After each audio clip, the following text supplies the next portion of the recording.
So what we have here is a lot of different Jokers in the movie universe. Some of them have been good, some of them have been not so good, some of them have been absolutely amazing.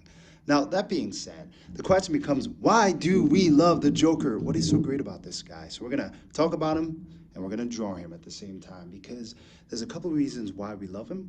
And you know what? The last reason that I'm going to talk about is probably the darkest but most truthful reason of them all. So stick around for that. See, number one is the Joker is what I would call a real villain. So what is a real villain? It's somebody who is actually posing a threat to society or to the hero themselves.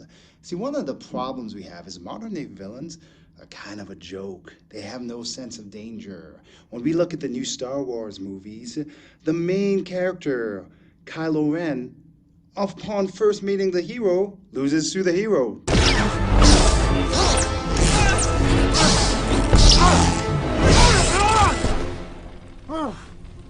So what's the point? There's no threat. There's no sense of danger. So what happens is we have no fear that the hero themselves will be defeated by the villain. The Joker is not that guy. The Joker, on the other hand, will instantly destroy a city, instantly kill people, instantly show that Batman has failed at protecting the people he wants to protect. So there is a real threat when it comes to him as a villain. So it's kind of like going back to the days of Darth Vader, Hannibal Lecter, even Khan from Star Trek. They actually have a threat to the hero. The other one is the Joker, in a sense, is he's kind of cool, man. Like at the end of the day, he's got a personality where he's kind of a mixture of a mob boss, a cult leader, and in some incarnations, a philosopher. So not only is he a criminal mastermind, but he's spouting all this dark truth while doing insane feats. He's causing chaos, he's unpredictable, and he fulfills our need as an audience for variety. He's not just doing the every single day type of deeds. He's not just robbing banks, he's robbing banks from the mob. He's scheming to destroy a city to test the inside spirits and values of the people of Gotham City. That's what the Joker does. You know, the other thing about him is, we kind of mentioned it before, but he can actually beat Batman, even if he doesn't. You see, it's not necessarily beating Batman, such as beating him in a fight, but it's basically testing the limits of Batman. You see, the Batman has all these rules. He doesn't kill people, he doesn't use guns, but the Joker has none. No rules. So he lives in chaos. He lives as a mirror image of Batman, as the opposite of Bruce Wayne. So he is the ultimate antagonist against what Batman does.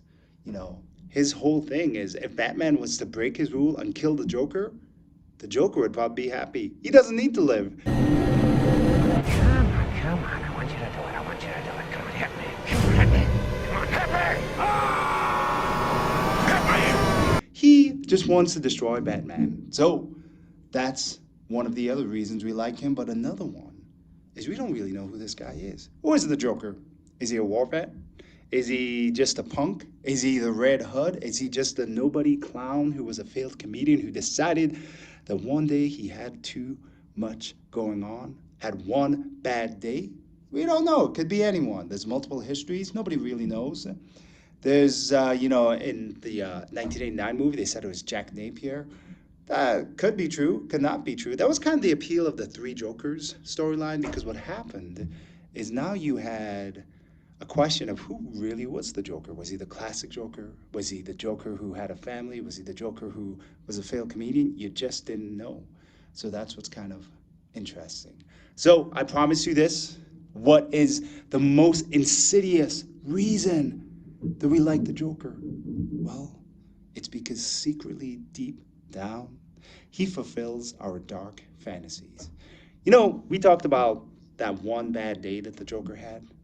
The idea is that could be any of us. Because you see, the Joker, he's able to do things that society tells us we can't do. He only answers to himself. He doesn't have to answer to everybody else. He has no restrictions. He has no restrictions on crime, no restrictions on the way he treats other people, no restrictions on killing. He is what all of us could be if we had complete freedom and gave in to our dark side. He represents what all of us would be if we were truly the worst version of ourselves. You see, the true appeal of the Joker is he could actually be you. So, let me know what you think.